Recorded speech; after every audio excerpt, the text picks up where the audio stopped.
number one about my experience with stumbling blocks. I work in childcare, and I once had a parent or a family who was of Muslim culture, and their child was new to our program. So I just remember as I was talking to the father, he would look away or look down as I was speaking to him. And because when I talk, I look and speak, or most of us look at the person we're talking to while we're speaking, because that's how some of us were, I guess, raised. So, or taught. So it was really like kind of like an awkward conversation, but I still made sure I informed him about our toddler program because I work with toddlers, and just making sure I hit all the information, what to expect, he needs to bring, and everything about our program. Any concerns he had. He didn't have any concerns. He just nodded his head and like continued to look down, and I made sure I nodded my head and just making sure I'm being helpful and informative for his child's first day. The next day or a couple of days after the child is in her classroom, I noticed that the child would look down or look away as I talked to him too. So I just begin to think like, is there something going on at home? Because I'm not really thinking about culture as this is happening. I just remember what happened that day with the father, so it really didn't click in until I told one of my coworkers about it, and they just informed me, well, maybe they're the little boy, he's Muslim culture. He's in a Muslim culture. So she reminded me about that, and it just clicked in my head. I'm like, wow. So I guess I learned that it's important to make sure you're aware of like cultural gestures, because in some cultures, many gestures that we do is very disrespectful. So maybe women, it's the same for women too. Maybe women can't look a man straight in the eyes if they're not married to them. So I guess it's the same for the males, but I'm going to continue to research, and um yeah, so uh it made me feel like I was how he thought about me. I thought that I did something wrong. So I just made sure I didn't do that type of gesture again.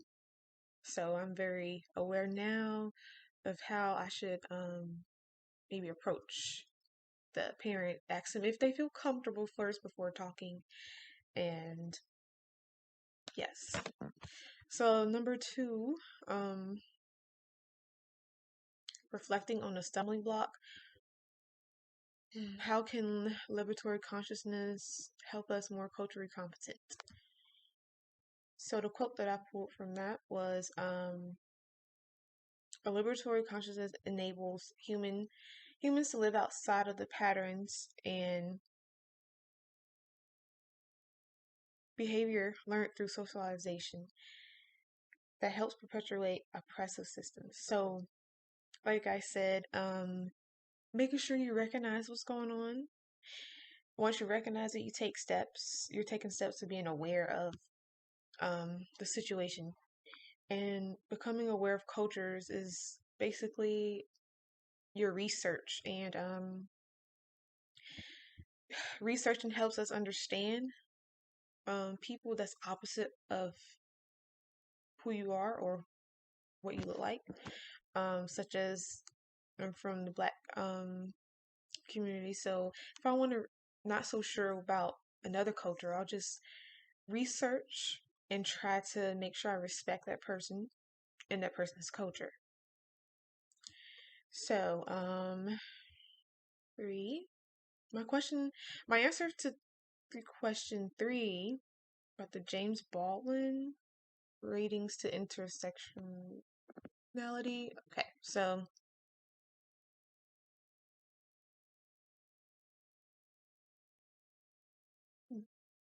when I read about that articles about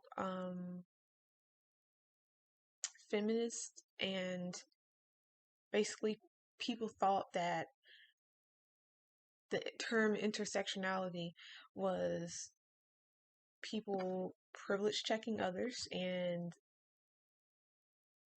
making sure, or maybe some people think that it's bullying towards certain people. So I thought that was interesting, and it just made me realize that that's basically what we do, even though that's a term, or when we're talking about feminism, we can relate it to how we assume how people of other cultures behave. Um, yeah. Let's see, conflict across culture. The book mentioned about, I like how conflict across culture mentioned how storytelling can be a way to understand how a person feel or what their culture is like.